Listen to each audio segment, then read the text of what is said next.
Hello दोस्तों, कैसे हैं आप। बहुत बहुत स्वागत है आपका हमारे यूट्यूब चैनल फैबी पर।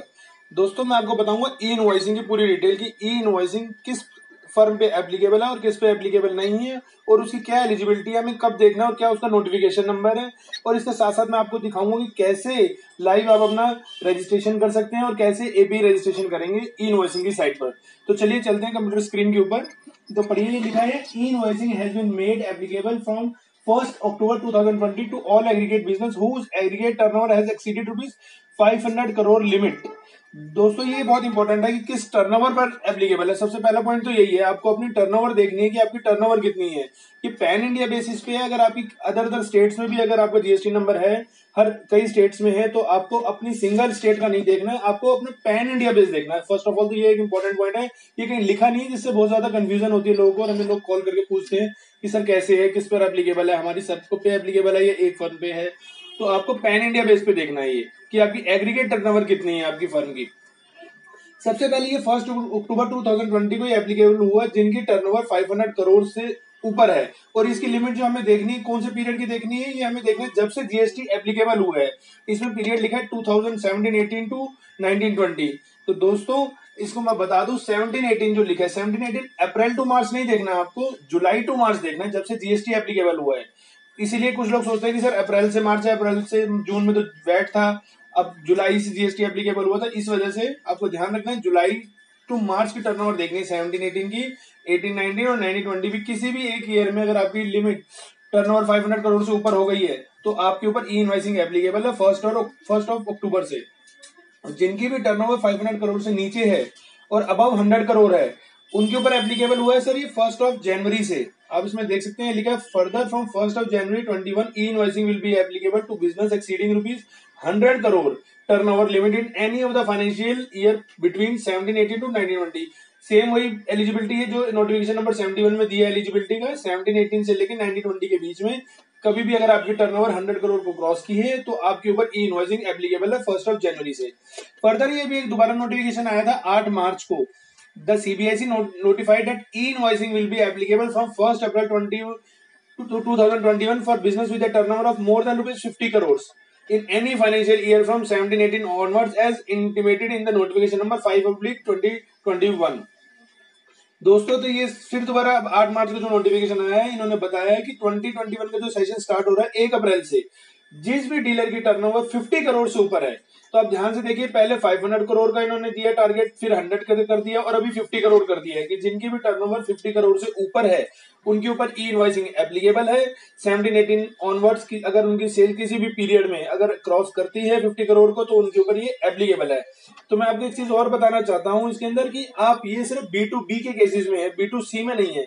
अगर आपकी टर्नओवर 50 करोड़ से क्रॉस है और आप ई इनवॉइसिंग करेंगे, तो सिर्फ B2B में होगी आपकी इनवॉइसिंग। और इसके अंदर एक चीज और भी चीज है, आप अगर एक बार जो इनवॉइस नंबर यूज कर लेंगे, आप उस इनवॉइस नंबर को दोबारा यूज नहीं कर पाएंगे। और अगर आपको वो कैंसिल करना है, तो वो विद इन 24 आवर्स आपको वो इनवॉइस कैंसिल करना है, दोनों पोर्टल से, अपने अकाउंट से भी और अपने पोर्टल से भी ई इनवॉइसिंग के। तो चलिए, ये किस किस पर एप्लीकेबल नहीं है, ये लिखा है however irrespective of the turnover. Irrespective of the turnover means जिस भी डीलर की टर्नओवर 17-18 ऑनवर्ड्स अगर क्रॉस भी करती है ये लिमिट 50 करोड़ की, तो e invoicing shall not be applicable to the following category. इन कैटेगरी के ऊपर एप्लीकेबल नहीं है, जिसका नोटिफिकेशन नंबर 13/2020 है। इसमें दिया हुआ है, पढ़िए, एज इंश्योरर और a banking company of a financial institution including an NBFC, इन पर ये एप्लीकेबल नहीं है। एक जीटीए सर्विस, एक गुड ट्रांसपोर्ट एजेंसी, इस पर भी एप्लीकेबल नहीं है। Registered person supplying passenger transportation services, इस पर भी एप्लीकेबल नहीं है। Registered person supplying services by way of admission to the exhibition of cinematographic films in multiplex services, इन पर भी एप्लीकेबल नहीं है। और एंड ये एक सबसे इंपॉर्टेंट है, an SEZ unit excluded by CBIC notification number 61/2020 standard, इनके ऊपर भी एप्लीकेबल नहीं है।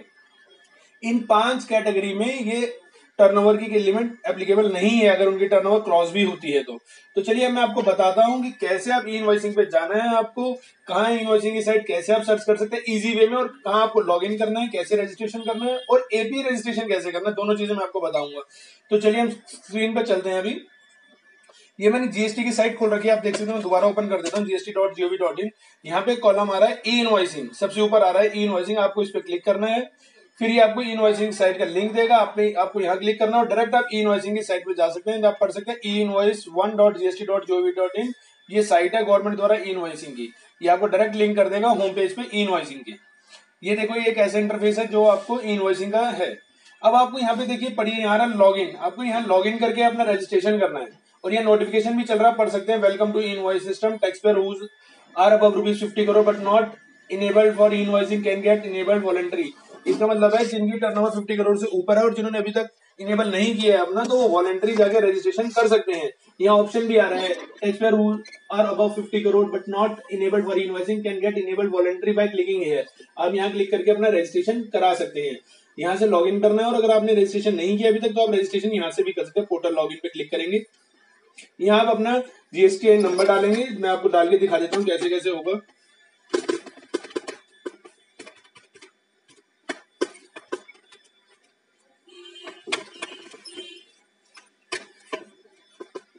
देखिए मैंने यहाँ जीएसटी नंबर डाल दिया है और ये कैप्चा डालेंगे इसमें BZXZQ।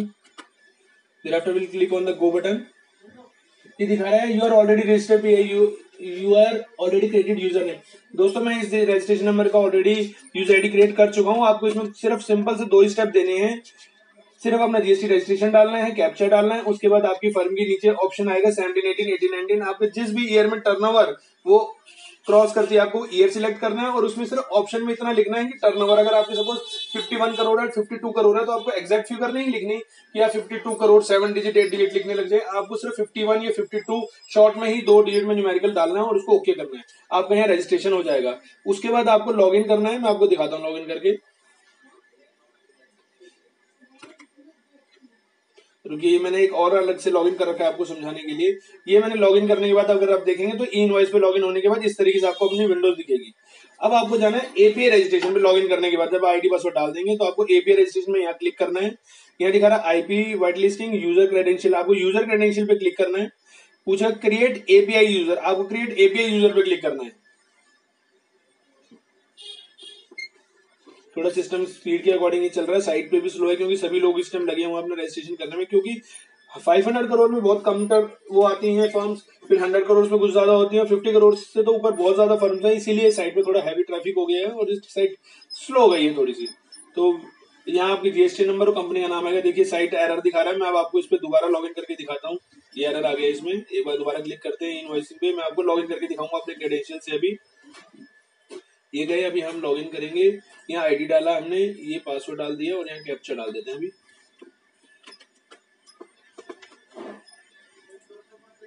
ये हमारा लॉगिन हो गया। ये लॉगिन इंटरफेस है। फर्स्ट पेज एपीआई रजिस्ट्रेशन पे जाएंगे, यूजर क्रेडेंशियल पे क्लिक करेंगे, क्रिएट एपीआई यूजर पे क्लिक करेंगे। ये ओटीपी जाएगा आपके रजिस्टर्ड मोबाइल नंबर पे, जो भी आपके जीएसटी में रजिस्टर्ड मोबाइल नंबर है। और ई इनवॉइसिंग के साइट पे भी वो मांगता है ओटीपी, वो मोबाइल नंबर ईमेल आईडी जो आप डालेंगे उस पर जाएगा ये। अब मेरे पास ओटीपी आ चुका है, मैं ओटीपी डाल देता हूँ इसके अंदर। ये ओटीपी डालने के बाद आप इसको वेरीफाई करेंगे। ये इनवैलिड क्यों दिखा रहा है एक बार दोबारा चेक कर लेते हैं, शायद मैंने गलत डाल दिया आपसे बात करते करते।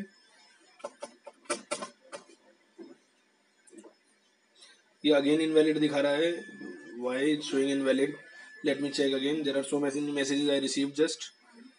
मैसेज तो यही है बट अभी ड्यू टू नेटवर्क मुझे मैसेज नहीं आ रहा है। यहाँ पे एपीआई पे क्लिक करना है सिर्फ हमें। ये मेरा पुराना मैसेज है, 19 मिनट्स आएगा, वो 8 बजे का है जब मैंने पहला रजिस्ट्रेशन किया था। अभी देखते हैं एक बार दोबारा मैसेज आ जाएगा तो।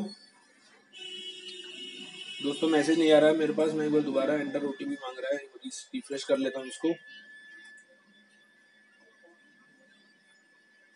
दोस्तों इसमें सिर्फ ओटीपी डालना है। उसके बाद आपके 3 ऑप्शन आएंगे, आपको अपना पहला ऑप्शन सिलेक्ट करना है और उसमें आपको अपने सॉफ्टवेयर की कंपनी यूज करनी है कि आप टैली से यूज कर रहे हैं, वेबटेल से यूज कर रहे हैं, किसी भी सॉफ्टवेयर से यूज कर रहे हैं, जिस भी GSP goods and service providers को आप सर्विसेज यूज कर रहे हैं, आपको उस पर क्लिक करके अपना यूजर आईडी और पासवर्ड डाल के क्रिएट करना है सेल्फ। और उसमें कुछ भी नहीं करना है आपको, बहुत ईजी सा स्टेप है। अभी तक मुझे ओटीपी नहीं आया, may be the network issue, मेरी रिकॉर्डिंग भी चल रही है इसमें, हो सकता है इसलिए ना आया हो। तो दोस्तों बहुत इजी स्टेप है। अगर आप कुछ भी अगर आप पूछना चाहें तो मुझे यूट्यूब पे कमेंट्स कर सकते हैं, मैसेज कर सकते हैं। और साथ ही साथ मैं आपको बताना चाहता हूँ हम लोग अकाउंटिंग सर्विसेज भी प्रोवाइड करते हैं। जो भी लोग हमसे जुड़ना चाहें हमसे यूट्यूब, फेसबुक, इंस्टाग्राम, लिंक्डइन के माध्यम से जुड़ सकते हैं। दोस्तों मैं आपको अपनी वेबसाइट का एक होम पेज दिखा देता हूँ। अब हमें यहाँ पे मैसेज करके हमारी वेबसाइट विजिट कर सकते हैं और हमसे कुछ भी क्वारी कर सकते हैं। ये हमारी वेबसाइट है www.fabi.co.in, Fabi finance accounting banking services. ये हमारी सारी सर्विसेज यहाँ मेंशन है। GST registration, GST return, income tax return, book keeping, TDS return, IC code, company registration, MSME registration, आप ये सब पढ़ सकते हैं। कुछ भी आपको क्वेरी है आप मुझे कॉल कर सकते हैं। मेरे सारे सोशल मीडिया के आइकन्स हैं दिए, हमारे सोशल मीडिया को गो थ्रू कर सकते हैं और हमें कॉन्टैक्ट कर सकते हैं डायरेक्ट व्हाट्सएप पे। दोस्तों आज के लिए इतना ही।